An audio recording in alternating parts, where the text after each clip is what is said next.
अस्सलाम वालेकुम, मैं हूं मरियम मुश्तबा। आज के प्रोग्राम एहसान अल क़सस के साथ हम फिर हाज़िर होते हैं। आज की हमारी स्टोरी है इमाम अली नकी अलैहिस्सलाम के दौर की। इमाम अली नकी अलैहिस्सलाम के दौर में एक दफ़ा इमाम अली नकी अलैहिस्सलाम को मुतवक्किल ने अपने दरबार में बुलाया। इमाम को जब दरबार में बुलाया तो इमाम से गुफ्तगू करते करते उसने जब देखा कि इमाम के सर पे एक अमामा है जो कि बहुत कीमती है, तो उसने इमाम से पूछा, ये अमामा आपने कितने का लिया? तो इमाम ने कहा, ये मैंने 500 दिरहम का लिया। तो उसने इमाम से कहा, तो आपने इतना महंगा अमामा क्यों ख़रीदा? ये तो फजूल खर्ची हुई, आपने इतना महंगा अमामा ख़रीद के अपने सर पे लगा लिया। उस पे इमाम ने फरमाया, मुझे ख़बर मिली है कि तुमने एक कनीज़ ख़रीदी है, वो कितने दिरहम की है? तो उसने कहा कि वो 1000 दिरहम की है।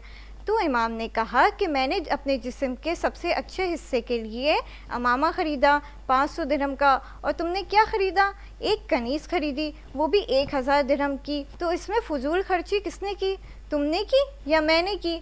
तो उससे अंदाज़ा होता है कि उसने फ़जूल खर्ची की। फिर उसने कहा कि आपने ठीक कहा, मैंने फ़जूल खर्ची की, आपने फ़जूल खर्ची नहीं की, और ये हक़ नहीं बनता था मुझे कि मैं आपसे इस तरह सवाल करूं। आज की स्टोरी से हमें ये मालूम होता है कि दुश्मन हमेशा आइम्मा अलैहिस्सलाम की तौहीन करना चाहता है, लेकिन खुदा ने हमेशा आइम्मा को इज़्ज़त अता फरमाई।